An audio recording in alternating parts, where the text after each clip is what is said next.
చెవులు మూసుకొని చెవిటి పాములు తీరు ఉంటామంటే అది మీ ఇష్టం. ఇంట్లో కార్యం జరగదు. వచ్చి నీ కుటుంబం కొరకు కొన్ని నిమిషాలు నువ్వు ప్రార్థన చేయి.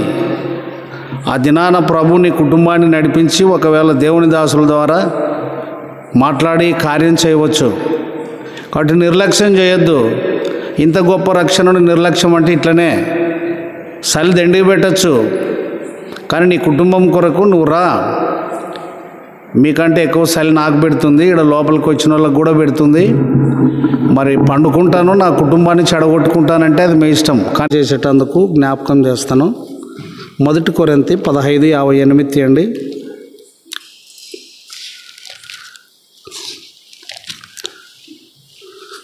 15వ అధ్యాయము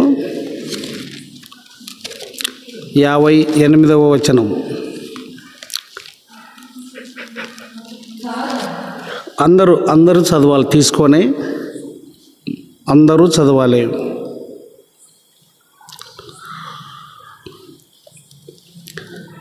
ఓకే. కాగా నా ప్రియ సహోదరులారా, మీ ప్రయాసము ప్రభువునందు వ్యర్థము కాదని ఎరిగి స్థిరులను కదలని వారును ప్రభువు కార్యాభివృద్ధి యందు ఎప్పటికీ ఆసక్తులనై ఉండుడి. చాలు. ఈ ప్రార్థనలు ఎలా ఉండాలి అని అంటే, నీ కుటుంబంలో రక్షణ కార్యం జరిగే రీతికి చేయాలి. అటు ఇటు పోవద్దు. ఇక్కడ గమనించండి, అటు ఇటు పోవద్దు.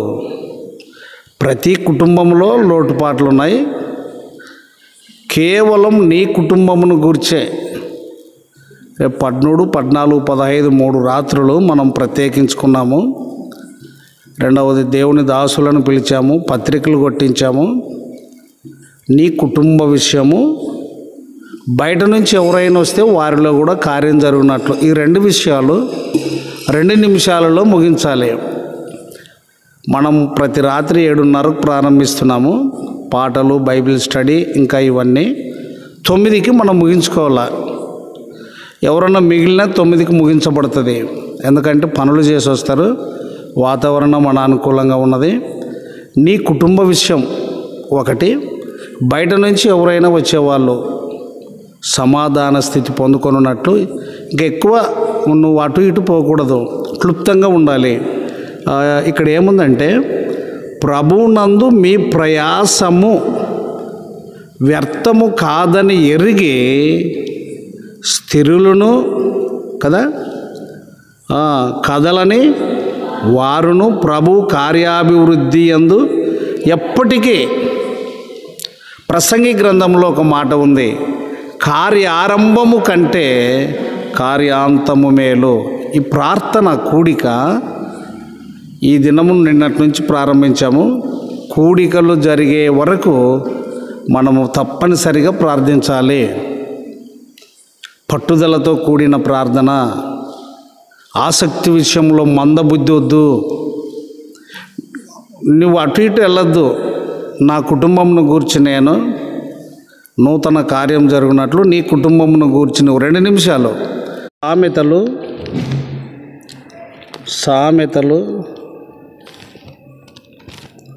16వ అధ్యాయము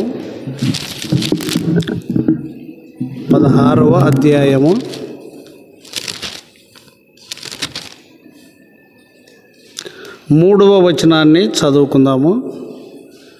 సామెతలు 16వ అధ్యాయము 3వ వచనాన్ని అందరూ కలిసి చదువుకుందాం. మొదటిగా, నీ పనుల భారము యెహోవా మీద నుంచుము, అప్పుడు నీ ఉద్దేశములు సఫలమగును. మరి ఒకసారి, నీ పనుల భారము యెహోవా మీద నుంచుము, అప్పుడు నీ ఉద్దేశములు సఫలమగును. ఈ సహవాసపు కూడికలలో ప్రతి సమస్యకు పరిష్కారము పొందినట్లు మనం బలం పొందుకోవచ్చు. ఎట్లనంటే, కొన్ని కార్యక్రమాలకు కొన్ని ప్రత్యేకతలు మనం తీసుకుంటాం. కాబట్టి ఎవరెవరి కుటుంబ భారమును వాళ్ళు వచ్చి దేవుని సన్నిధిలో తెలియపరచుకోవచ్చు. హన్నాకు సంతానం లేదు. ఆమె ఆ భారముతో వచ్చి దేవుని సన్నిధిలో ప్రార్థించి కుమారుణ్ణి పొందుకున్నది. నెనివే పట్టణస్థులు మారు మనసు లేకుండా జీవిస్తూ ఉన్నారు. వారి యొక్క పాప దోషాలన్నీ దేవునికి భయంకరంగా అందినవి. అందుకు యోనాను అక్కడికి పంపాడు. యోనాను పంపితే యోనా తర్షీసుకు పోవడానికి సిద్ధపడ్డాడు. అయినా అక్కడ ఆత్మల యొక్క క్షేమము, మారు మనసు, పశ్చాత్తాపం ఉన్నది కాబట్టి యోనాను విడిచిపెట్టలేదు. ఆ ఓడ నడిపే వారికి కూడా బహు శ్రమలు వచ్చాయి. గాలి, తుఫానులు, అలలు, ఓడ అటు ఇటు ఊగడం ఇవన్నీ జరిగినాయి. అయినా అక్కడ జరగవలసిన ప్రయత్నాలు, పనులన్నీ జరిగినాయి. చివరికి యోనా ఆ సంగతి ఒప్పుకున్నాడు, నా నుంచే మీకు ఇదంతా జరిగింది అని. నువ్వు నన్ను ఎత్తి మీరు సముద్రంలో పడవేయండి అని చెప్తే వాళ్ళు మానవ ప్రయత్నంగా బయటికి తెచ్చేటందుకు ఇష్టపడ్డారు. కానీ దేవుడు దాన్ని ఎక్కువ చేశాడు. శ్రమలు, ఇరుకులు, ఇబ్బందులన్నీ, అలలు, తుఫానులు భయంకరంగా సముద్రం మీద. వాళ్ళు ఇది దేవుడు చేసిన కార్యమని ఎత్తి యోనాను సముద్రంలో వేసినప్పుడు పోయి నెనివే పట్టణంలో ఒక దిన ప్రయాణం అంతా నడిచి ప్రకటించాడు సువార్త. ఇక 40 దినాలకు దుర్గతి కలుగును అని చెప్పి ఆ ప్రకటన విని వారి భారం అంతా దేవుని మీద అప్పగించుకున్నారు. ఆ నెనివే పట్టణంలో ఎంతమంది అంటే 120,000 కంటే ఎక్కువ కుడి ఎడమలు ఎరగని వారంతా కూడా పాపంలోనే జీవిస్తున్నారు. వారి భారము, వారి పనులు, వారి తలంపులు అన్నిటిని కూడా ప్రభువుకు అప్పచెప్పుకున్నారు. వారి ప్రార్థన దేవుడు విని ఆ పట్టణం అంతటిని రక్షించాడు. అందుకే మనం చదువుకున్న భాగం ఏమిటంటే, నీ పనుల భారము యెహోవా మీద ఉంచుము. అదే లూకా 18:1 ప్రకారంగా విసుకక ప్రార్థన అనే మాట. ఆసక్తి విషయంలో మాన్యులు కాక ఆత్మయందు తీవ్రత గలవారై ప్రభుని సేవించుడి అని రోమపత్రిక 12వ అధ్యాయంలో సెలవిచ్చినట్టుగా ఈ 20 రోజులు ప్రార్థించేటందుకు ప్రతి ఒక్కరికి అవకాశం ఉన్నది. అందరూ మందిరానికి వస్తే అందుకొరకే ఆయా విధాలుగా భయము, కలవరం ఉన్నప్పుడు మనం త్వరగా దుఃఖపడతాం, ఏడుస్తాం శరీర సంబంధమైన రీతిగా. అలా కాకుండా ప్రతి ఒక్కరూ తమ కుటుంబ బాధ్యతలు, తమ కుటుంబ భారాన్ని దేవుని సన్నిధిలో కుమ్మరించుకునేటందుకు ఇదొక అవకాశం. కొంచెం ప్రార్థన కాదు, కానీ మనము కొన్ని రోజులు చేస్తున్నాం కాబట్టి ఇలాగున మనము జరపాలి. ఈరోజు ఒకసారి చూడండి. కీర్తన 22:8 చూడి. కీర్తన 22:8 ఏముంది?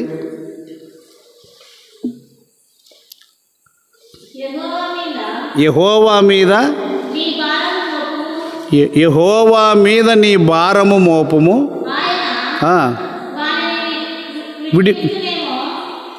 ఆయన వానిని విడిపించునేమో. అటు కట్ చేయాల, మళ్ళీ ఏదో ఉన్నట్టుగా ముందుకి ఇది చేయకూడదు. ఇప్పుడు యెహోవా మీద నీ భారము మోపము, ఆయన వానిని విడిపించునేమో. కాబట్టి ప్రతి ఒక్కరూ ఏదో ఒక రీతిగా భారం కలిగి ఉన్నారు.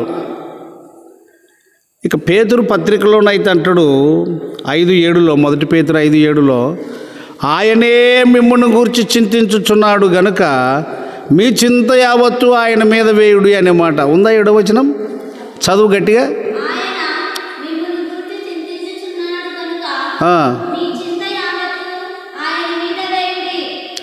కింద ఏముంటుందంటే పుట్టినాట్లో చిన్న అక్షరం ఉంటుంది అక్కడ, ఆయన మిమ్మును గూర్చి, అంటే మన విషయమై ప్రత్యేకంగా శ్రద్ధ కలిగి ఉన్నాడు అని. కాబట్టి ఈ సహవాస కూడికను చాలామంది నిర్లక్ష్యం చేసుకుంటారు. అది వారి దరిద్రం. దేవుని సన్నిధిలో నిన్న చదువుకున్నాం కదా, మీ ప్రయాస అయితే వ్యర్థం కాదు, నమ్మకంగా నువ్వు చేయాలి. వచ్చి పట్టుదలతో చేయాలి. నీ కుటుంబం కొరకు, రక్షణ లేని నీ పిల్లల కొరకు, వారు కోడళ్ళైన నీ పిల్లలే, మనమంగళైన నీ పిల్లలే, మనమరాళ్ళైన నీ పిల్లలే, కొడుకులైన నీ పిల్లలే, వారు ఎవరైనా కానీ నీ కుటుంబంకు రక్షణ కొరకు వారు రక్షింపబడితే చాలా సమస్యలు తక్కువైతాయి, గలాటాలు తక్కువైతాయి, జ్ఞానం వస్తుంది, దేవుని జ్ఞానం. దేవుని యొక్క నీతిని అనుసరిస్తారు, దుర్నీతిని, లోకంలో ఉండే దుర్నీతిని విడిచిపెడతారు. కాబట్టి మనం చదువుకున్నది ఏమిటి అని అంటే, కీర్తన 22:8, నీ పనుల భారం యెహోవా మీద మోపము, ఆయన వానిని అట్లా. కీర్తన 37:5 చూడండి. కీర్తన 37:5,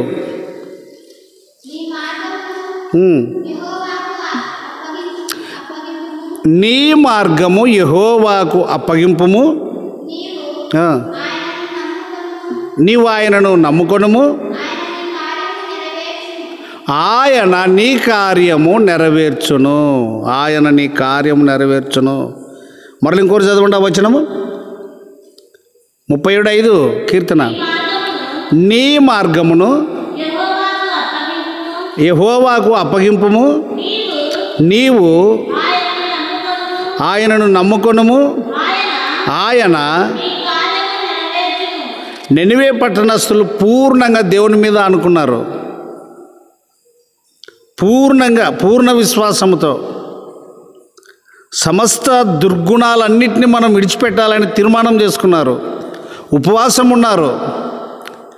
దేవుడు వారి ప్రార్థన విని వారికి కలుగునని చెప్పిన ఆ దుర్గతిని తప్పించాడు, వారి కార్యాన్ని సఫలం చేశాడు దేవుడు. విశ్వాసంలో మనం బలం పొందుకోవాలంటే ఏవి మనకు అక్కరగా ఉన్నవో వాటి కొరకు పదే పదే పదే ప్రార్థన చేయాలి. విసుకక అన్నాడు చూడు ఆ మాట, లూకా 18:1. విసుకక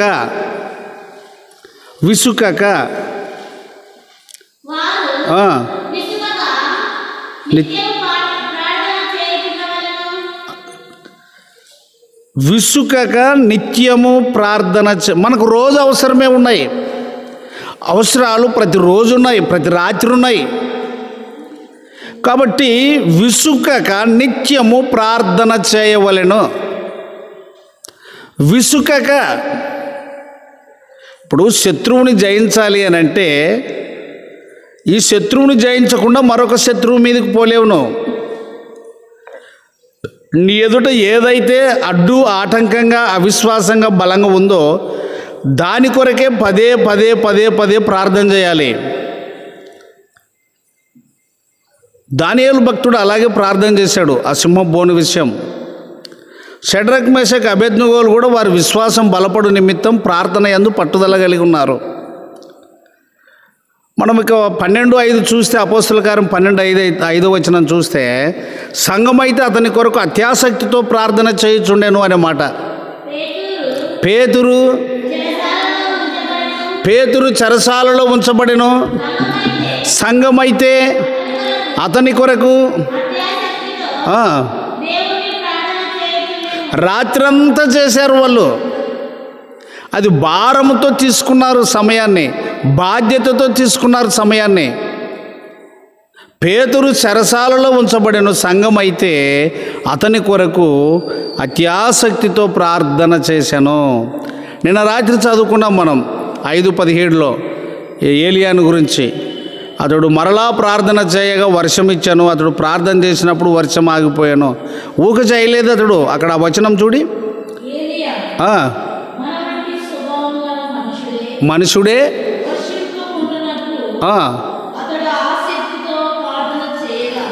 వర్షము వద్దు అని ఆసక్తితో, పట్టుదలతో, నిరీక్షణ కలిగి, విశ్వాసముతో. ఏలియా మన వంటి స్వభావం కలిగిన వాడంటే మనలాంటి మనిషే, కానీ ఆసక్తి, పట్టుదల, నిరీక్షణ, ఓర్పు ప్రతిదీ దేవునికి సమర్పించుకొని చేశాడు. అన్నా కూడా అలాగే చేసింది. ఒక దైవజనుడు ఆమెను మత్తురాలు అనే వరకు ఆమె అంత మునిగిపోయింది వేదనతో. ఆయన కృంగిన వారిని లేవనెత్తువాడు. 103వ కీర్తనలో కనుక చూస్తే చూడండి, 103వ కీర్తన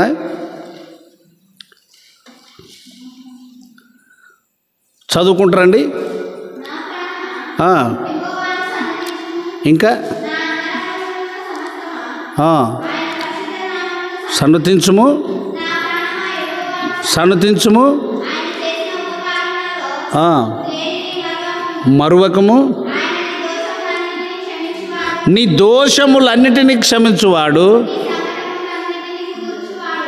నీకున్న ఇబ్బందులన్నిటినీ కూడా కుదుర్చువాడు, అంటే చక్కపరిచేవాడు, సాఫీగా నీ ఇబ్బందులను అనుకూలపరిచేవాడు. సమస్యలకు పరిష్కారం ప్రార్థన, సమస్యలకు పరిష్కారం ప్రార్థన. నువ్వు విసుగు లేకుండా, నిర్లక్ష్యం లేకుండా సమర్పణతో అడగాలి. సజీవ యాగముగా మిమ్ముని మీరు సమర్పించుకొనుడి. నీ బలహీనతలు ఏవైతే ఉంటే ఒప్పుకొని విడిచిపెట్టి ప్రార్థన చేయి. దేవుడు తప్పక నీ ప్రార్థన వింటాడు, నీ గృహంలో కార్యం చేస్తాడు. 57వ కీర్తన రాజు అదే అనేది చూడి, మహోన్నతుడైన దేవునికి నా కార్యము సఫలము చేయి. దేవునికి నేను కార్యము, ప్రతి వారికి కార్యం అవసరం. మనకు లోకములో మనుషుల ద్వారా కానివి, డబ్బు ద్వారా కానివి, ఒకరినొకరు తగ్గించుకోకుండా పెంచుకునే వీటన్నిటికి కూడా దేవుని సన్నిధే పరిష్కారము. నేను చెప్తున్నా, మీరు ఎట్టో వెళ్ళొద్దండి ప్రార్థన. నీ ముందు ఏమున్నాయి, నీ కుటుంబంలో ఎవరు రారు, రేపు కూడికల్లో అటెండ్ అయ్యి వాక్యము కూడా ప్రభు వారితో మాట్లాడని చెయ్యి, అంతే. కొంతమంది కళ్ళు ముచ్చినారు అప్పుడే. అన్ని బైబిల్లోని రెఫరెన్సులు అంతా సముద్రం చుట్టూ తిరగద్దండి, అవన్నీ రోజు చేస్తాం. ఇంటికి వెళ్తే చేయొచ్చు నువ్వు అదే ప్రార్థన. అవసరమైనటివి, నీకేది అవసరం ఉందో అది అడగాలి. ఆ విధవరాలు లూకాసు సువార్త 18వ అధ్యాయంలో దేవునికి భయపడక మనుషులంటే లెక్క చేయని ఆ న్యాయాధిపతి దగ్గరకు విధవరాలు ఎన్నిసార్లు పోయినా అక్కడ ఉన్నది ఆ మాట, మాటికి అనే మాట ఉందా? లూకాసు సువార్త 18వ అధ్యాయంలో మాటికి వచ్చి చదువు.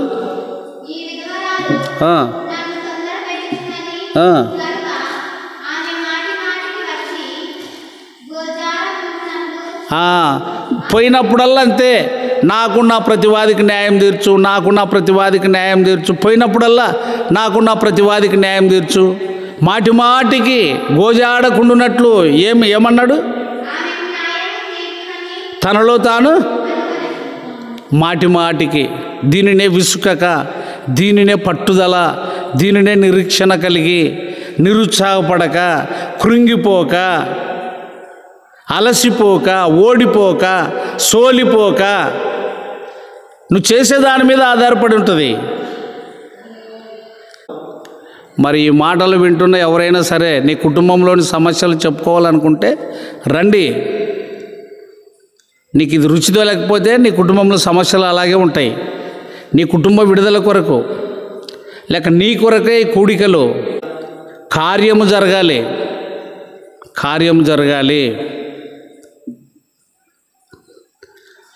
పౌలు ఆ దమస్కు దగ్గర, సముద్రము దగ్గర, అపోస్తలుల కార్యం 16వ అధ్యాయము 15 నుంచి కనుక చదివితే పైన కూడి వచ్చిన స్త్రీలతో పౌలు మాట్లాడుచుండేను. అపోస్తలుల కార్యం పైన నుంచి 14 నుంచి రండి. అపోస్తలుల కార్యం 16.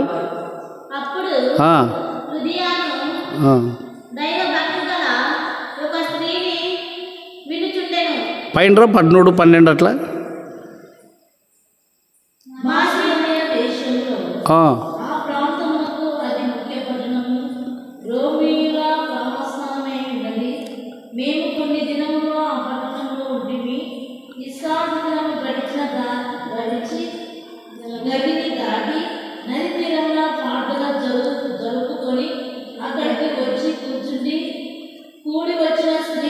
అది ఎన్నో వచనము? 13, రైట్.